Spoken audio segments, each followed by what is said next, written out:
साल 1976 अमिताभ बच्चन गाड़ी चलाते हुए कहीं जा रहे हैं। तभी अचानक उनकी गाड़ी का एक्सीडेंट हो जाता है। यह हकीकत नहीं बल्कि फिल्म का सीन था। फिल्म थी दो अनजाने। एक्सीडेंट के बाद हम देखते हैं कि अमिताभ का किरदार अपने बिस्तर पर सोया है। उसकी आंखें खुलती हैं, कोई उसे पुकारता है नरेश। ये उसका इलाज कर रहे डॉक्टर हैं। अमिताभ को कुछ याद नहीं, वो परेशान, डॉक्टर हैरान। फ्रेम में दो एक्टर थे, नरेश बने अमिताभ और डॉक्टर बने निपुण गोस्वामी।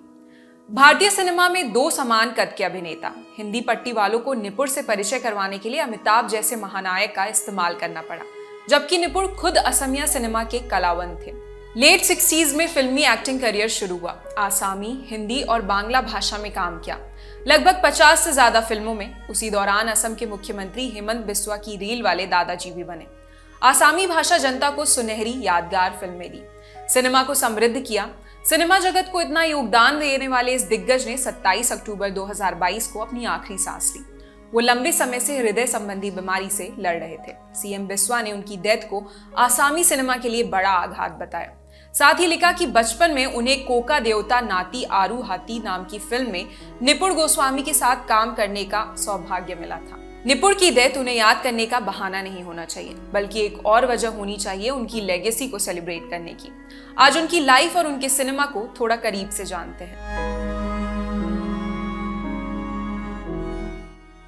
साल 1942 में आसाम के कालीबाड़ी में निपुण का जन्म हुआ। एक कला समृद्ध परिवार में पिता चंद्रधर गोस्वामी एक्टर थे, नाटक किया करते थे। वहां की जनता के लिए आदर पूर्वक लिया जाने वाला नाम थे। मां निरुपमा गोस्वामी एक गायिका थी, अपने करियर में सफल थी। निपुण की परवरिश की बदौलत उनका झुकाव कला के प्रति बढ़ने लगा। रही सही कसर पूरी की बान थिएटर ने। 1906 में इस थिएटर की स्थापना हुई थी। बचपन के दिनों में अक्सर निपुण यहाँ नाटक देखने जाते थे। बान थिएटर के दिनों को पहली ईंट माना जा सकता है जिस पर उनकी एक्टिंग की इमारत खड़ी हुई। नाटकों में बढ़ती इच्छा के चलते उन्होंने खुद एक्टिंग करना शुरू किया। उन दिनों आसाम में मोबाइल थिएटर हुआ करते थे। इसकी शुरुआत आसाम में ही हुई। यहाँ नाटक मंडली अलग अलग जगह जाकर नाटक किया करती थी। निपुण भी ऐसे मोबाइल थिएटर का हिस्सा बनने लगे। ये नाटक ही उनके पहले एक्टिंग अनुभव के साक्षी बने। हालांकि कैमरा के सामने एक्टिंग करने का पहला मौका मिला अपने पिता की फिल्म में। 1957 में एक फिल्म आई थी पियाली फुकान। निपुण के पिता चंद्रधर ने फिल्म में अहम रोल निभाया और निपुण ने बतौर चाइल्ड आर्टिस्ट पहली बार कैमरा का सामना किया।